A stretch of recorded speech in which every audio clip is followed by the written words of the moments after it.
Welcome back to the course.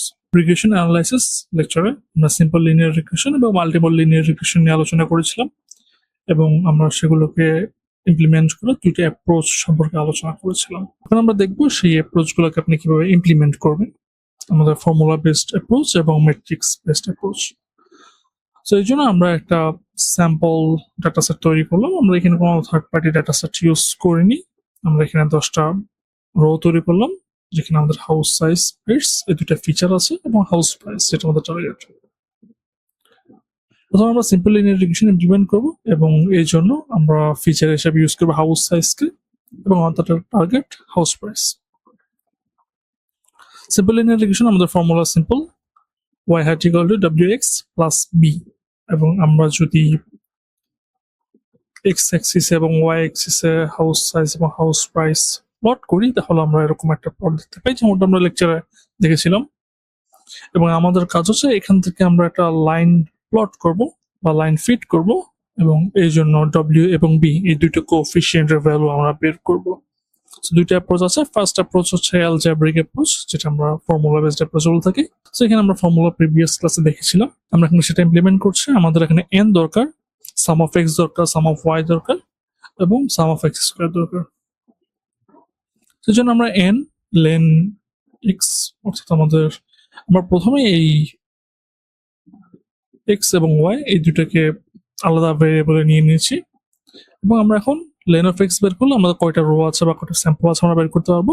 Some x, এখানে আমরা নাম্পাই দিয়ে সাম করলাম, আমরা এক্স ইন্টু ওয়াই এটার সাম করলাম এবং এক্স স্কোয়ার এটারও সাম করলাম। ওকে, বাকিটা আমরা সাধারণত যেভাবে ফর্মুলা ইমপ্লিমেন্ট করে থাকি সেভাবে আমরা ফর্মুলা ইমপ্লিমেন্ট করলাম। ক্যালকুলেশন করার পর আমরা পাচ্ছি আমাদের ডব্লিউ এর ভ্যালু 108 এবং বি এর ভ্যালু 60,919। সিমিলার জিনিস আমরা ম্যাট্রিক্স প্রয়োগ করতে পারি। এই জন্য প্রথমে আমাদের যেটা করতে হয় যে এক্স যেই কলামটা আছে, এক্স কলাম, এটাকে আমরা একটা ম্যাট্রিক্স ফর্মে নিতে হবে এবং সেখানে একটা 1 কলাম থাকবে। ওকে, সো সেটা আমরা কিভাবে করতে পারি, নাম্পাই কলাম স্ট্যাক করতে পারি। নাম্পাই কলাম স্ট্যাক করলে আমাদের একটা কলামে 1 1 1 এরকম থাকবে, আর একটা কলামে আমাদের এই ভ্যালুস গুলো থাকবে। এবং আমি এটা যদি রান করি, আমি এটা আলাদা করে রান করছি, এটা হচ্ছে আমাদের এক্স। যখন আমরা কলাম স্ট্যাক করবো, মানে ফার্স্ট আমরা 1 কলাম দিয়ে দিলাম এবং হচ্ছে পরবর্তীতে এক্স কলাম, দুইটা কলাম যখন আমরা কলাম স্ট্যাক করবো প্রথম আমাদের 1 কলাম থাকবে, দেন পরবর্তীতে এক্স কলামটা থাকবে। ঠিক আছে, এরপর আমরা আমাদের বাকি ক্যালকুলেশন করতে পারবো। ফার্স্ট আমাদের যেটা করতে হবে, আমাদের যে এক্সটা আসবে, এক্সকে আমরা এক্স ম্যাট একটা ভেরিয়েবল রাখলাম এবং তাকে আমরা এখানে ট্রান্সপোজ করতে হবে। তো আপনি যদি নাম্পাই কিংবা পাইটর্চে ট্রান্সপোজ বের করতে চান, সিম্পল ডট ক্যাপিটাল টি। ওকে, সেক্ষেত্রে আপনার ট্রান্সপোজ ক্যালকুলেট হয়ে যাবে। এবং নাম্বারতে ম্যাট্রিক্স মাল্টিপ্লিকেশনের জন্য দুইটা মেথড বা ফাংশন আছে, সেটা হচ্ছে ম্যাটমাল অথবা আপনি অ্যাড সাইন ইউজ করতে পারবেন। অ্যাড সাইন দিয়ে আপনি দুইটা ম্যাট্রিক্স মাল্টিপ্লাই করতে পারবেন। আমরা প্রথমে যদি এক্স রাখি, ওকে, আমি ক্যাপিটাল এক্স নিচ্ছি, এটা হচ্ছে আমাদের এক্স। আমরা মাল্টিপ্লাই করব এক্স ট্রান্সপোজ ইন্টু এক্স, তাহলে x transpose into x execute করলে আমরা ক্যালকুলেশনটা পেয়ে যাব। এবং ইনভার্সের জন্য আমাদের মেথড আছে নাম্পাইতে, সেটা হচ্ছে নাম্পাই এনপি ডট লিনিয়ার অ্যালজেব্রা বা লিন এলক ডট ইনভার্স। এটা দিয়ে আমরা আমাদের ম্যাট্রিক্সকে ইনভার্স করতে পারবো। এই যে রেজাল্টটা আছে সেটাকে আমরা সিম্পলি এই মেথড দিয়ে কল করলে আমরা ইনভার্স পেয়ে যাব। ওকে, এবং পরবর্তীতে আপনি এগুলোর সাথে মাল্টিপ্লাই করে দিবেন। তো এই জিনিসটা আমরা এখানে করেছি, আমরা এক্স নিয়েছি এবং ওয়াই নিয়েছি এবং ওয়াই কে আমাদের রিশেপ করতে হয়েছে, কারণ আপনি যদি সাধারণত আমরা যে ওয়াই যেটা নিলাম সেটা একটা ভেক্টর আকার আছে, বাট আমাদের ম্যাট্রিক্স আকারে দরকার। আমরা রিশেপ মেথডটা ইউজ করে সেটাকে ম্যাট্রিক্স ফর্মে নিয়ে গেলাম। ওকে, এইভাবে করলে আপনি ম্যাট্রিক্স ফর্মে নিয়ে যেতে পারেন। আমাদের নামপাই লেকচারে এই জিনিসগুলো ডিটেল দেখানো হয়েছিল এবং এভাবে আমরা আমাদের ক্যালকুলেশন করে নিলাম। এই যে রেজাল্ট আসবে সেটাকে থেটা বলা হয় বা থেটাতে স্টোর করা হয় এবং থেটা থেকে আমরা বি এবং ডব্লিউ বের করবো। আমরা থেটা ভেরিয়েবল স্টোর করলাম এবং সেখান থেকে আমরা বি এবং ডব্লিউ বের করে নিলাম। আমরা ভ্যালু দেখতে পাচ্ছি ডব্লিউ ইকুয়াল টু 108.35 বা 35, এখানে ডব্লিউ 108.35। ওকে, সেম ভ্যালু। এবং এটা অনেক ক্লিনার অ্যাপ্রোচ, কারণ একটু পর আমরা যদি দেখবো যখন আমাদের মাল্টিপল ফিচার্স থাকবে তখন আমাদের এখানে কোনো চেঞ্জ প্রয়োজন নেই। ফর্মুলা বেসড অ্যাপ্রোচে আমাদের সবসময় ফর্মুলা চেঞ্জ করতে হয়। ওকে, সো আমরা ডব্লিউ এবং বি বের করলাম, এখন আমরা ডব্লিউ এবং বি লাইন ফিট করে দেখি। ওকে, সো এই হচ্ছে আমাদের ভ্যালু এবং আমরা একটা লাইন ফিট করলাম এবং সেটা হচ্ছে W equal to 108.35 x plus আমাদের 60,919 সামথিং। ওকে, সো এটা হচ্ছে আমাদের লিনিয়ার রিগ্রেশন লাইন।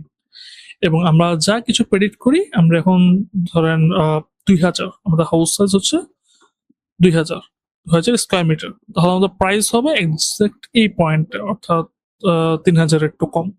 ওকে, বা আমরা এটা দেখি যে আমাদের হাউস সাইজ যদি 2200 হয়, তাহলে আমাদের প্রাইস হবে একদম এই পয়েন্টে, সেটা হচ্ছে $30,000 বা সরি $3,00,000। ওকে, এখন আমরা যে এক্স এবং ডব্লিউ এবং বি পেলাম, এখন সেটাতে আমরা একটা ফাংশন তৈরি করবো যেটা হচ্ছে প্রেডিকশন ফাংশন। আমরা ডব্লিউ এবং বি এর ভ্যালু দেবো আমরা যেটা পেয়েছি, এবং এক্স এর ভ্যালু দেবো, এবং আমরা এখানে ফর্মুলাটা ইমপ্লিমেন্ট করেছি y equal to W X plus B.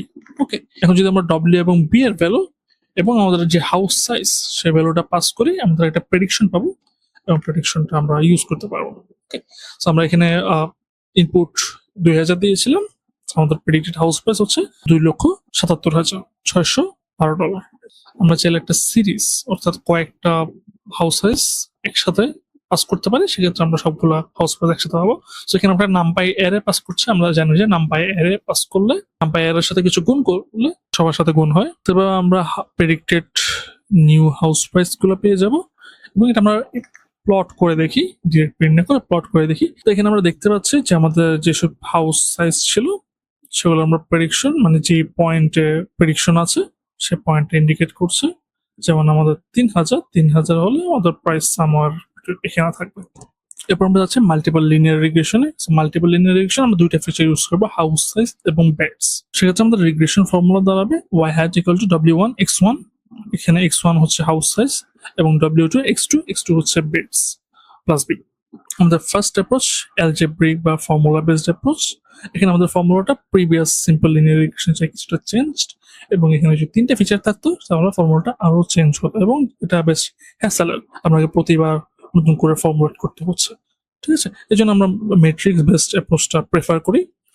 তো আমরা এই ফর্মুলাটা বা এই অ্যাপ্রোচে ক্যালকুলেট করে আমরা ভ্যালুস পাচ্ছি, যেটা হচ্ছে w1 119, w2 -9,928 এবং b 64,308। ওকে, এবং ম্যাট্রিক্স বেস অ্যাপ্রোচে আপনারা দেখতে পাচ্ছেন যে এক্সাক্ট সেম ফর্মুলা আমরা সিম্পল লিনিয়ার রিগ্রেশনে যে ফর্মুলাটা ইউজ করেছি। ওকে, এক্সাক্ট সেম। এখন আমাদের কাছে যদি দুটো জায়গায় 3টা ফিচার থাকতো, সেক্ষেত্রেও সেম ফর্মুলা ইউজ হতো। ওকে, তখন আমরা w1 w2 w3 পাইতাম। ঠিক আছে, এখানে আপনাকে এক্সট্রা নতুন করে আর কিছু করা লাগবে না, আপনার যদি যে কয়টা ওয়েটস দরকার সবগুলো ওয়েটস এবং যে বায়াস সেটা আপনি পেয়ে যাবেন। সো এই অ্যাপ্রোচ আমরা ক্যালকুলেট করলাম এবং ক্যালকুলেট করে আমরা ভ্যালুস বের করলাম বি w1 w2 এর জন্য, এবং আপনি দেখতে পাচ্ছেন যে ভ্যালুস গুলো এক্স্যাক্টলি সেম। এখন আমরা ভিজুয়ালাইজ করা ট্রাই করি। সো যেহেতু এখানে 2টা ফিচার এবং আমাদের টার্গেট আছে, সো এটা 2D প্লটে করা পসিবল না, এই জন্য আমরা 3D প্লট ইউজ করব।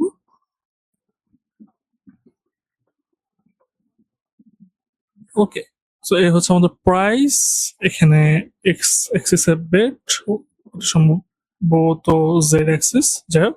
এই যে আমরা একটা প্লেন দেখতে পাচ্ছি একটা আয়তক্ষেত্রের মতো, এটা হচ্ছে আমাদের রিগ্রেশন লাইন। ওকে, কারণ এখানে আমাদের 2টা ওয়েটস আছে, সো এটা একটা 2D লাইন হবে, এবং এই লাইন দিয়ে আমরা প্রেডিকশন পেতে পারি। আপনারা যখন লিনিয়ার রিগ্রেশন ম্যানুয়ালি ইমপ্লিমেন্ট করবেন, তখন অলওয়েজ ম্যাট্রিক্স বেসড যে অ্যাপ্রোচ সেটা ফলো করার ট্রাই করবেন। এক্ষেত্রে আপনার ক্যালকুলেশন এবং এভরিথিং খুব ইজি হবে। Thank you.